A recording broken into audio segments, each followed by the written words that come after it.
Salam sejahtera, terima kasih karena bersama dengan saya di Nazilin Unity Channel. Bukan 15 ahli parlimen UMNO yang akan keluar menyokong bersatu. Bukan 15 ahli parlimen UMNO yang akan menghuru-harakan kerajaan ini. Bukan 15 ahli parlimen UMNO yang akan menyokong Muhyiddin Yassin menjadi Perdana Menteri semula. Tetapi sebaliknya akan berlaku. 15 ahli parlimen ataupun 15 kerusi parlimen milik bersatu akan hilang pada PRU akan datang. Atau tiada yang mustahil 15 ahli parlimen atau 15 kerusi parlimen milik bersatu ini kembali semula kepada UMNO. Silap-silap hari bulan kembali menyokong kerajaan perpaduan pimpinan Anwar Ibrahim. Silap-silap hari bulan 15 ahli parlimen bersatu ini akan menyokong semula kepimpinan Zahid Hamidi. Sebelum kita teruskan ulasan kali ini, siapakah 15 ahli parlimen yang terbabit dan mengapakah 15 parlimen ini bakal kembali semula kepada UMNO?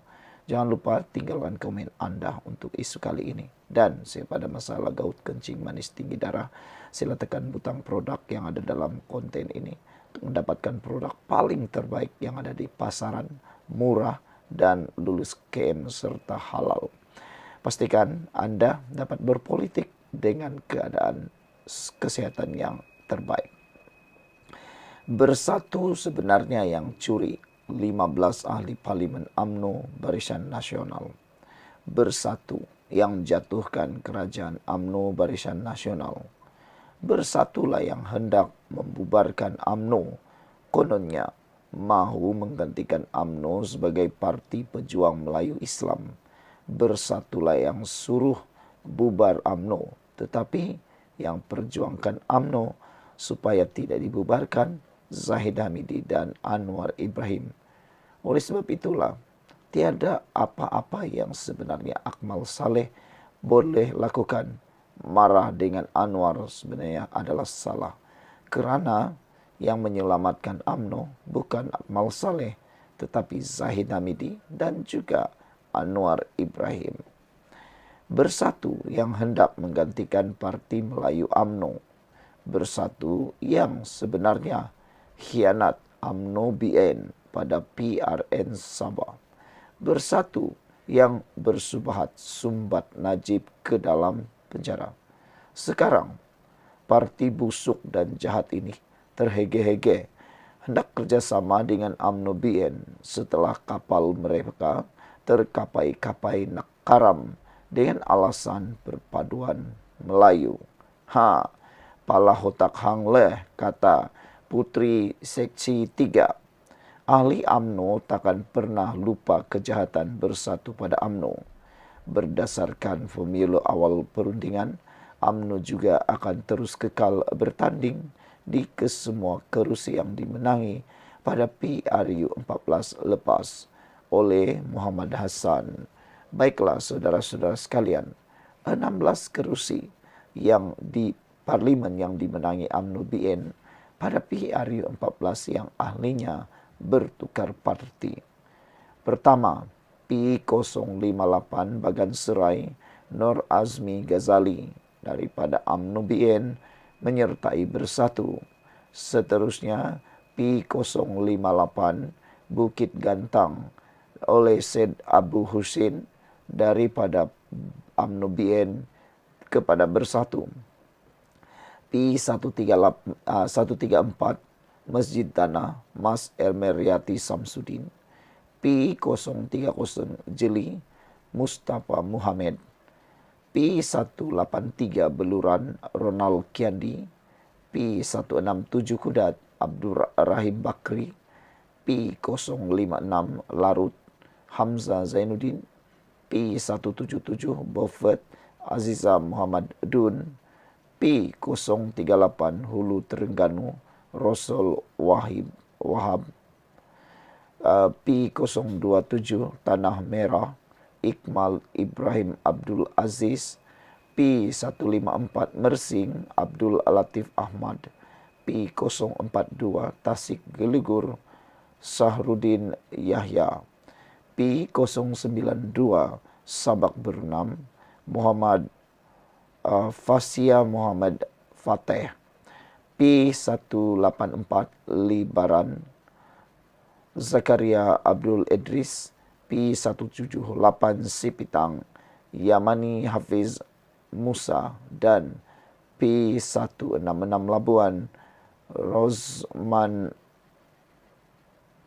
Isli. Saudara, itulah 6 kerusi parlimen milik Parti Barisan Nasional UMNO yang dijangka akan hilang daripada genggaman dan pelukan Parti Bersatu. Apalah pendapat anda? Adakah Bersatu dapat mempertahankan kerusi ini atau tidak? Sekian dulu untuk kali ini. Jangan lupa tinggalkan komen anda. Sila tekan butang subscribe dan kita jumpa lagi. Bye-bye. Salam sejahtera. Terima kasih kerana bersama dengan saya di Nazilin Unity Channel. Dalam keadaan terdesak, tersepit dan mungkin tak tahan lagi, Rafizi akhirnya menyatakan satu lagi perkara yang kontroversi dan pastinya akan membawa cerita yang sangat panas. Ini pertandingan atas padang Taksamarata. Itu pendedahan Rafizi. Menteri Ekonomi Rafizi Ramli mendakwa pertembungan antaranya dengan Nurul Izzah Anwar bagi merebut jawatan timbalan Presiden PKR berlaku di atas padang yang tidak sama rata.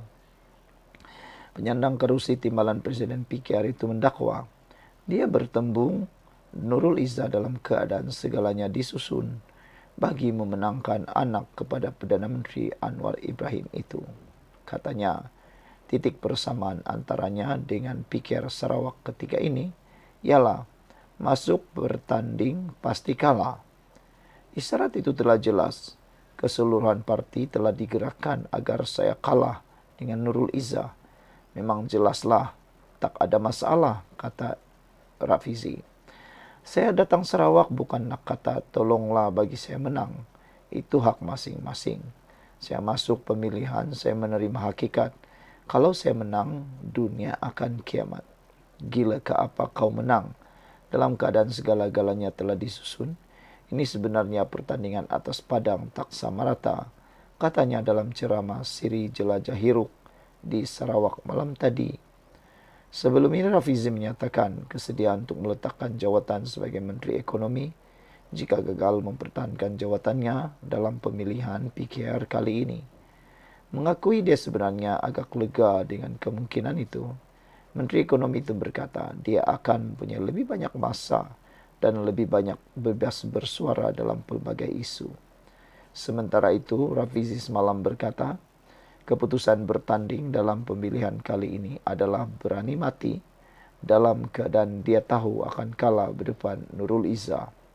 Malah katanya kenyataan pimpinan PKR yang secara terbuka menyatakan sokongan kepada Nurul Izzah sebelum ini adalah bertujuan melemahkannya supaya dia menarik diri daripada menyertai pertandingan itu. Namun kata Rafizi, dia seorang yang keras kepala dan tidak akan beri kemenangan percuma kepada lawannya. Saya ingat awal itu, isyarat yang digerakkan supaya saya kononnya patah hati. Tak apalah, saya tak bertanding. Jadi Nurul Izzah menang tanpa bertanding. Ini masalah kerana saya keras kepala. Saya tahu masuk pertandingan ini berani mati. Tak ubah macam saudara-saudari dekat Sarawak. Masuk bertanding menang belum tentu kalah confirm, katanya lagi. Wow, ini satu pendedahan pengakuan Rafizi yang pastinya menyentap politik di Malaysia, juga menyentap politik tanah air. Lebih lagi mungkin akan menyentap perhatian Perdana Menteri Anwar Ibrahim. Kenyataan Rafizi, pertandingan atas padang Taksamarata ini pasti akan mendapat perhatian ramai perwakilan PKR. Dan benarkah apa yang dikatakan oleh Rafizi ini, bahawa kemenangan untuk Nurul Izzah Anwar sudah disusun dengan sebaik-baiknya? Dan adakah Rafizi memang confirm akan kalah? Dan Rafizi menyatakan beliau bertanding kerana berani mati. Sekian dulu untuk kali ini. Jangan lupa tinggalkan komen Anda. Bye-bye.